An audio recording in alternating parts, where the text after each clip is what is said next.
लीला को प्राचीन वस्तुओं की दुकानों में घूमने का बड़ा शौक था। ऐसी जगहों का धूल भरा माहौल और छिपे खजाने उसे हमेशा आकर्षित करते थे। एक दिन वह अपने शहर के एक कोने में स्थित एक पुरानी दुकान में पहुंची। वहां उसे एक खूबसूरत, पूरा कद दिखाने वाला शीशा मिला।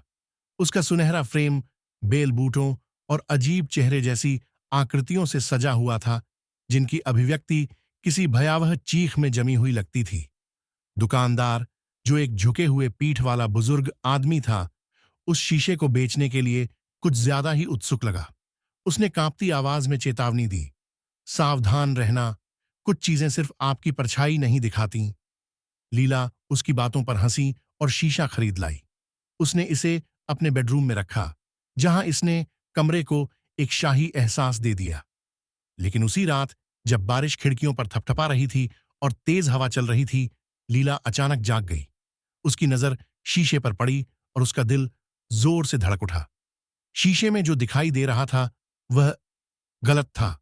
उसने अपने बिस्तर, नाइट स्टैंड और सोती हुई अपनी परछाई देखी, लेकिन परछाई के कोनों में कुछ हरकत हो रही थी। एक साया वहां चहलकदमी कर रहा था, जैसे किसी पिंजरे में फंसा हो। लीला ने कमरे में इधर उधर देखा, वहां कोई नहीं था। उसने दोबारा शीशे की ओर देखा। इस बार वह साया रुक गया। फिर उसने मुड़कर ऐसा देखा जैसे वह सीधे उसकी आत्मा को भेद रहा हो, और फिर वह साया शीशे में उसकी परछाई की ओर बढ़ने लगा। डरी हुई लीला ने जल्दी से बिस्तर से कंबल उठाकर शीशे पर डाल दिया। साया रुक गया, लेकिन उसे ऐसा लग रहा था जैसे कोई अब भी उसे घूर रहा हो। उस रात वह मुश्किल से सो पाई। अगली सुबह उसने शीशा वापस लौटाने का फैसला किया, लेकिन जब उसने इसे उठाने की कोशिश की तो शीशा बेहद भारी लग रहा था, जैसे जमीन में जड़ें जमा चुका हो। घबराई हुई लीला ने दुकान को फोन किया, लेकिन नंबर डिस्कनेक्ट था। परेशान होकर जब वह दुकान पहुंची तो देखा कि वह बंद और जर्जर हो चुकी थी। उस रात उसने तय किया कि वह शीशे को तोड़ देगी। हथौड़ा हाथ में लिए वह शीशे के पास गई। गहरी सांस लेकर उसने कंबल हटाया और जम गई। अब शीशे में उसका कमरा नहीं दिख रहा था। वहां एक विशाल अंधेरा जंगल था, जिसमें सैकड़ों विकृत आकृतियां इधर उधर घूम रही थीं। उनमें से एक शीशे के पास आई। उसका चेहरा विकृत और डरावना था। वह शीशे पर झुकी और अपनी हथेली से धीरे धीरे खटखटाने लगी। कमरे में खटखटाने की आवाज गूंज उठी।